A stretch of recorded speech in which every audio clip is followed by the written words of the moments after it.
welcome to the first ever Dadzies Awards, a reflection on the best and worst games of the year, and a look forward to anticipated titles for the year to come. Now welcome your host for this evening, one of the streamers of all time, Akimbo Dadz.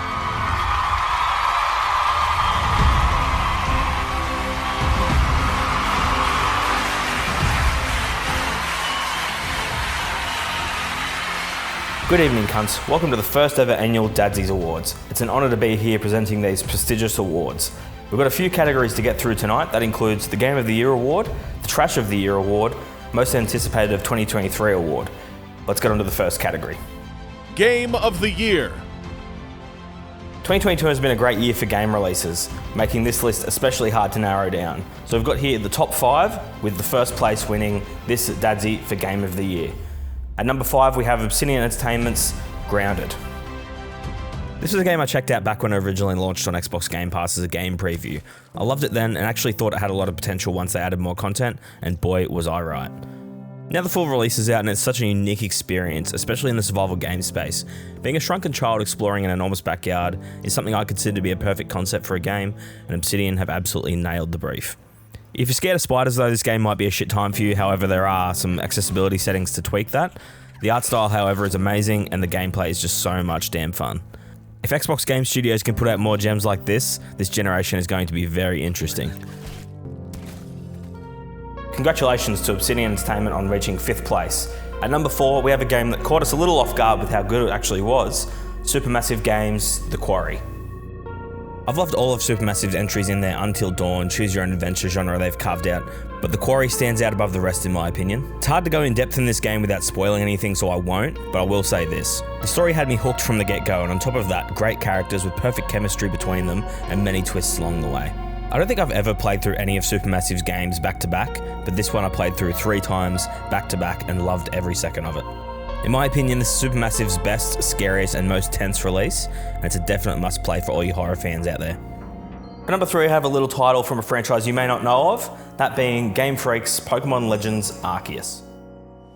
Pokemon Legends Arceus feels like a return to form to the series. With just thinking about this game, it still gives me this feeling of wonder that Pokemon games should provide. It takes me right back to booting up Pokemon Blue for the first time on my uncle's Game Boy Color as a kid.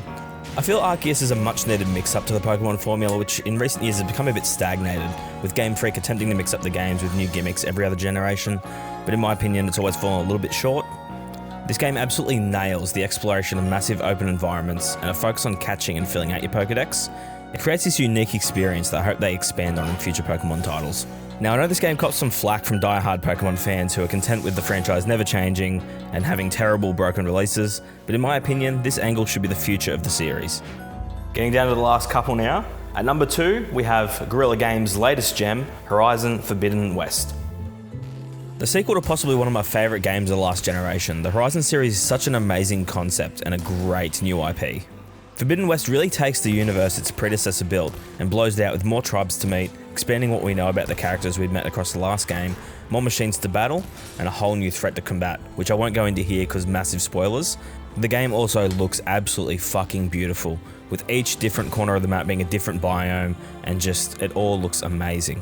Guerrilla have really outdone themselves. I cannot wait to see the future of the Horizon series. With the ending of this game, Guerrilla looks to be gearing up with an absolute fucking batshit insane story for the next Horizon game.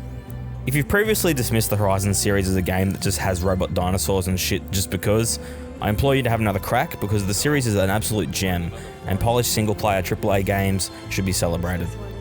And finally, in first place, as the first ever winner of the Dadzies Game of the Year Award is Santa Monica Studios' God of War Ragnarok.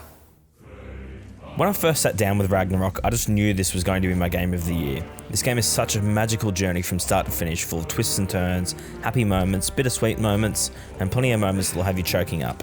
Ragnarok is what I would call the perfect execution of what a sequel should be, taking the existing groundwork of what the soft reboot of God of War 2018 achieved and cranking it to 11. The gameplay is refined, each character is expanded upon, and the story is just so fucking satisfying. This game has easily rocketed itself into one of my favourite games of all time, and in my eyes it is a definite must-play. I took my time and completed Ragnarok over 2 weeks, and by the end I had played for 45 hours and popped the platinum, with not a moment of that 45 hours being boring or grindy in the slightest. Every single piece of content in this game is meaningful and expands on the world and characters we've come to know and love across the God of War Norse saga. I'm amazed by just how meaningful and impactful the side content in this game is. It's rare to find a game that puts this much effort into side content that the player might not even see. A lot of the side quests and side content has the same production value as a main quest, which just blows my mind. I'm not going to go into the story at all because there's not much that can be said without spoiling both this game and God of War 2018, and if you haven't played either of those games, I don't want to touch any spoilers around those. You need to play them for yourself. Please, do yourself a favour and play this game. It is truly a masterpiece, and I cannot wait to see what Santa Monica does next and what comes next for God of War. Congratulations to Santa Monica Studios on winning this award. Unfortunately, they couldn't be here tonight to accept this trophy. So next up, we've got some runner-ups to the Game of the Year, because obviously there isn't only 5 good releases this year. So starting off this list in no particular order, From Software's Elden Ring. As someone who's never really been a fan of the Souls-like experience, this game had me hooked, and it's so massive and ambitious. Unfortunately, I didn't get to complete the game, or it would have had a great crack at being on my top 5. Naughty Dog's The Last of Us Part 1, a great remake of an absolute classic. Playing this back-to-back with The Last of Us Part 2 really ties the two games together and creates a consistent, cohesive experience. Now, this being a full-price PS5 title, I'd only recommend picking it up if you're a die-hard fan or haven't played the original. James Benden's Dinkum, currently a Steam Early Access title that takes the Animal Crossing formula and Stardew Valley formula and chucks them into an Aussie outback. A great game with a surprising amount of content for a first release. Go check it out. Its Happenings Played Up, a great party game with friends where you each control chefs and waiters to serve food to a barrage of customers, while also keeping track of orders and your customers' patience. The game is so much fun, and just a bonus for streamers out there, the Twitch integration is amazing. And last but not least, Black Forest Games' Destroy All Humans 2 Reprobed. This is a remake of one of my favourite games of all time, back when the original released on PS2. The game looks amazing and is a blast to go back through all these years later. Now, with all these great releases, there's also bound to be some stinkers. So this next list is games that have been voted as broken or disappointing for some reason or another. Trash of the Year. The title in 5th place is one that I ummed and ahed about putting on this list, but one that made it nonetheless. That is TT Games' LEGO Star Wars The Skywalker Saga. When I originally heard about this game, I was hyped for a remake of the original LEGO Star Wars games I played back on the PS2, with a bit of a facelift and the addition of more movies and content. Unfortunately, that's not really what this game is. What's there is okay, but as someone who likes to complete areas of games as I go, the Skywalker Saga was a bit of a headache. Ridiculous amounts of backtracking and fucking around just made me end up disliking the game as a whole. I've seen plenty of people enjoy this game, don't get me wrong, but for me it was a massive disappointment and I wouldn't recommend it. And next up we have shambling into number 4, Dying Light 2 Stay Human. Initially I did enjoy this game. A couple of mates got alongside me at release and we played a couple of sessions together, beating the piss out of zombies and having a great time laughing at some janky animations and the antics we could get up to around the environment. Unfortunately, as I got further into the game and its story, issues started to appear.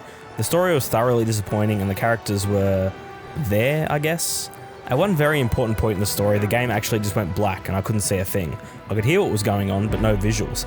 After that cutscene, I was extremely confused as some major shit went down. Apparently this was a known issue that a lot of people have encountered. The world traversal and parkour can't be failed though. It is truly a pleasure to control, but is unfortunately not enough to save the experience. This game also nerfed the fuck out of what made night so terrifying in the first Dying Light.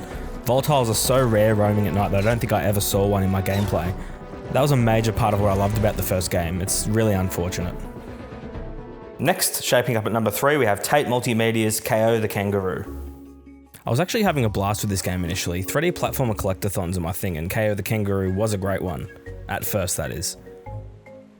As I got further in the game, I started to experience intermittent crashing. Sometimes my level progress would be saved, sometimes not. Towards the end of the game, I experienced a crash as I was leaving a level. Upon booting the game back up, I had found that my runes, a vital item needed to progress in the game, were gone. Jumping back into the level I just completed, I found the game was saying I already collected those runes, so I was soft-locked. After trawling the internet for answers, I found many people experiencing similar issues, and some even the exact issue I was having. Many patches later, my issues were still not fixed. When recording footage for this video, I also checked to see if it was now fixed, and it's still not. As I mentioned earlier, I like to complete games as I go, so up till that point I'd collected 100% of the available collectibles, which discouraged me from starting over even more. It's really a shame too, because the game is great otherwise. If there was no crashing, locking, or trophy issues, I'd recommend this game, but I just can't in this state. At number 2, we have a very disappointing addition to this list, Striking Distance Studios' The Callisto Protocol. The Callisto Protocol making this list breaks my heart. I was so hyped for this game. A spiritual successor to the amazing Dead Space series, with some of the great minds that brought that series to life back to show the world what they can do. What we actually ended up with was a game, for sure. It's nothing amazing, but not total shit either, and I think that's why I'm so cut by this one. I played on PS5, so I had no issues with performance or visuals that I believe plagued PC and Xbox players. The game actually ran really well and looked absolutely gorgeous. The technology on display here is by far my favourite part of the game. The visuals are truly some next level shit. The realisation that this game was not what I thought it was hit me early when I was thrust into clunky melee combat with space zombies, which is what you'll be fighting for the next 10 hours. The enemy variety is extremely lacking also. You don't have your first boss fight until the latter half of the game, and you'll proceed to encounter that same annoying boss another 3 or 4 times. The atmosphere is good, but I rarely found myself scared by anything in the Callisto Protocol, besides one section that's mainly stealth. And I think the melee combat is mainly the reason for this lack of scare. In Dead Space, you're encouraged to keep your distance from the necromorphs, whereas Callisto encourages getting up close and personal. The story also leaves a bit to be desired. The characters are also pretty shallow, although everyone voicing and mocapping gives their parts 100%. Overall, I think this IP does have potential, and I hope Striking Distance is given another chance to expand the Callisto Protocol's universe, and that it comes out with more of a bang as opposed to the sputter that this game had. And finally, taking home this trophy as the 2022 winner of the Dadzies Trash of the Year award is Game Freak's Pokemon Scarlet and Violet. Another game that's truly disappointing to see on this list. I got the feeling this game might fall prey to the old rushed out the door issue, when earlier this year we got Pokemon Legends Arceus, which I loved. Less than a year later, they're releasing Scarlet and Violet, probably one of the most ambitious Pokemon titles with massive open areas and no fixed progression path, as seen in all other mainline titles. Upon launching the game, I remember watching the opening cutscene, worried that I was about to experience an absolute mess from one of the world's most profitable franchises, with abysmally low texture quality and choppy animations all over the place. It's quite obvious that Pokemon Scarlet and Violet needed much more time in the oven. The game is plagued with frame drops and bugs everywhere I turn. There's plenty of people on Twitter that are adamant they've also not experienced any issues and their performance is fine, but I just don't see how that's the case. We're all playing the same game on the same console. I often found the open world was bare bones too, with massive open spaces not really being filled with anything of value, which is unfortunate as the expansive open areas was a big reason I look forward to this game. At the end of the day, is the game playable? Probably, if you're fine with constant hitching and lackluster visuals. It's really just not good enough for the game to be released in this state, and if you're defending this mess, you're just setting the Pokemon series up for more failures like this in the future. I fucking love the Pokemon series and have for as long as I can remember, but it deserves way better than this fucking bullshit. Some choice words there. Congratulations to Game Freak on winning the 2022 Dadzie for Trash of the Year. As we conclude the best and worst games of 2022, we look forward to the future of gaming. So this is the most anticipated game for 2023. Most anticipated of 2023. First up at number 5, we have Avalanche Software's Hogwarts Legacy. This is a game I'm extremely excited for, and lately they've been showing off some more gameplay, which has only made me more excited. The fact that we'll actually be able to choose the type of witch or wizard we can be is going to be amazing. I am definitely going to be Avada Kedavra and cunts all over Hogwarts. And it's not even that long of a wait. Hogwarts Legacy is slated to release on the 10th of February 2023. At number 4, we have the much anticipated and long awaited sequel to Breath of the Wild, Nintendo's The Legend of Zelda: Tears of the Kingdom. This is a game that I'm admittedly a little nervous about, but I cannot deny that I'm hyped as shit. Breath of the Wild absolutely blew me away back in 2017 with a totally fresh formula for not only the Zelda series, but Nintendo games as a whole. I just really hope Nintendo can smack this one out of the park, but we haven't seen a whole lot of content, so I'm cautiously optimistic. The Legend of Zelda: Tears of the Kingdom is currently set to release on the 12th of May 2023. At number 3, we have an even longer awaited and possibly just as anticipated sequel, Remedy Entertainment's Alan Wake 2. Alan Wake as a series has been on ice for quite a while after the disappointing release of Alan Wake's American Nightmare, a follow-up to the original stellar Alan Wake.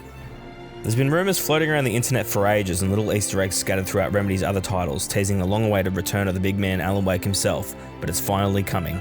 A remaster of the original game was released last year and has only hyped me up more for this release. But again, there's not much more shown other than the reveal trailer, so I'm cautiously optimistic. Currently there's no concrete release date for Alan Wake 2, but it was announced for 2023 in the reveal trailer.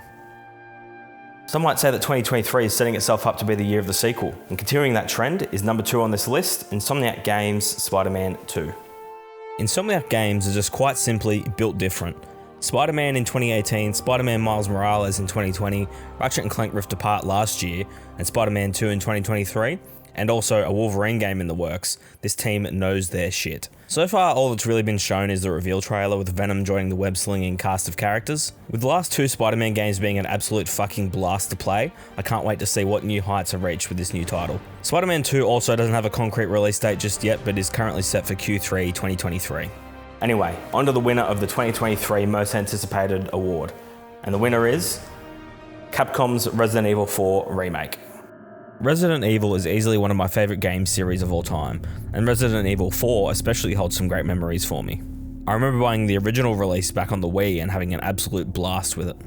The remake looks to be gearing more towards a grounded experience with a larger focus on the horror aspects of the series, whereas the original was more action-oriented, while still scary when it mattered. I love the idea of these changes and cannot wait to dive in and rediscover one of my favourite games all over again. Though the devs have stated there's no cut content, which I'm also excited to see how they work that. The remake of Resident Evil 4 is set to release on the 24th of March 2023. Let's all look forward to having a crack at those titles next year. Looks like 2023 is gearing up to be just as good as this year.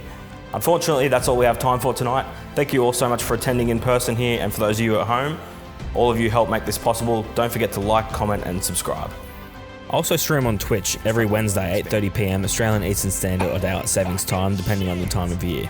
Make sure to check me out there. Make sure to use the link in my description to jump into my Discord server as well. We do some bulk shit talking over there, and it's always a good time. Thank you all so much for a fucking awesome 2022. Let's make sure to put the cunt on full send for 2023. Thank you all again, have a good night, and drive safe.